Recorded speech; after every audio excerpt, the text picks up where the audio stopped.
अरे तो सब जागल है तो सब कर हम ठीका ले लही। हम रात भर बैठ के जो ही सुनो सुनावा। जीवा हमर डरता या मन में ढिबरी जोरता।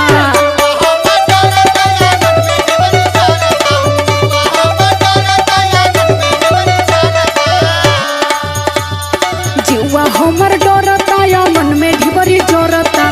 खिचा जनी सरिया कमरिया से सैया।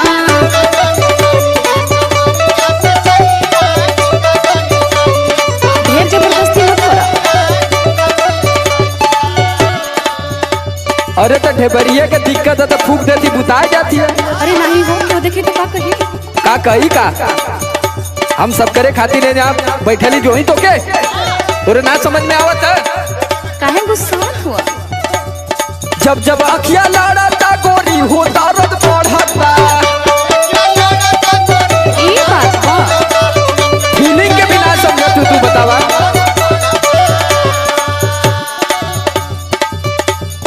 जब जब अखिया लड़ता गोरी हो दर्द बढ़ता।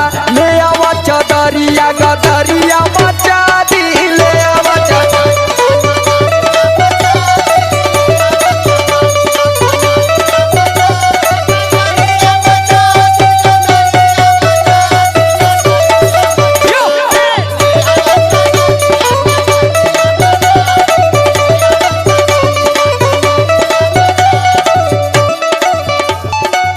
अरे बाप रे तू तो हमके एकदम परेशान कर देवेला। हम का कही। तो हमारा वो फीलिंग के समझा समझलू कि ना। कैसन मनवा तोहार बाहो सैया।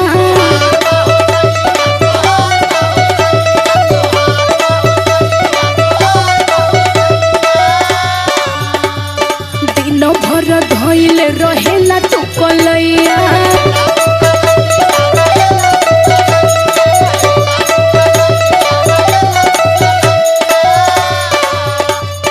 कैसन मनवा तोहार बाहो सैया।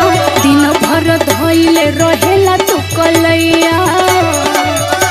केवड़िया केहू खोलता हमरे से कुछ हो बोलता।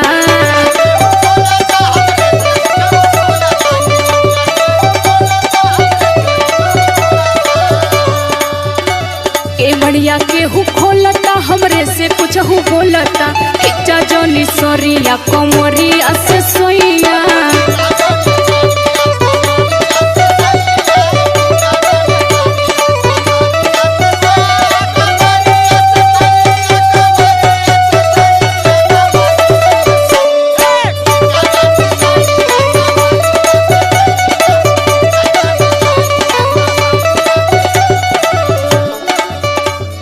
अरे पागली तुके ना पता।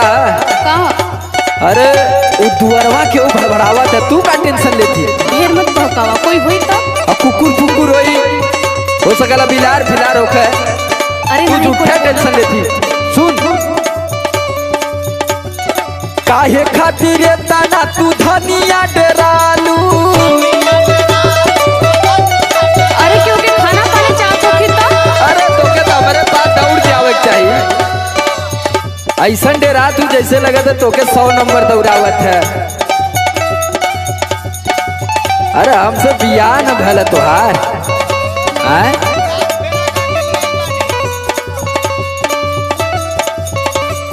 काहे खातिर तना तू धनिया डरालू।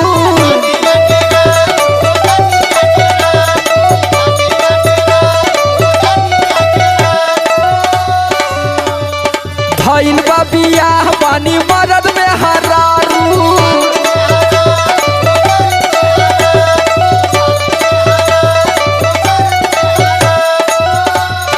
काहे खातिर तना तू धनिया डरालू। भइल बा बियाह पानी मरद में हरारू। समला लोग बोले दा बटनिया हमके खोले दा।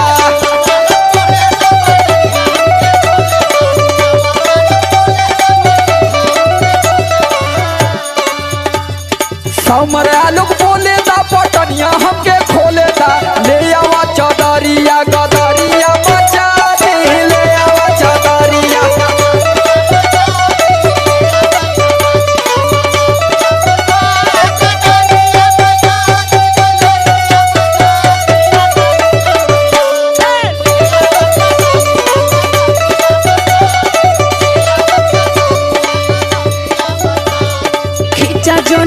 सरिया कमरिया से सैया ले आवा चदरिया गदरिया मचा दी खींचा जनी सरिया कमरिया से सैया ले आवा चदरिया गदरिया मचा दी खींचा जनी सरिया कमरिया से सैया ले आवा चदरिया गदरिया मचा दी। अब कुल छोड़ा आवा चल जा सिर बांट रहा हो गए। चलो ठीक है बा।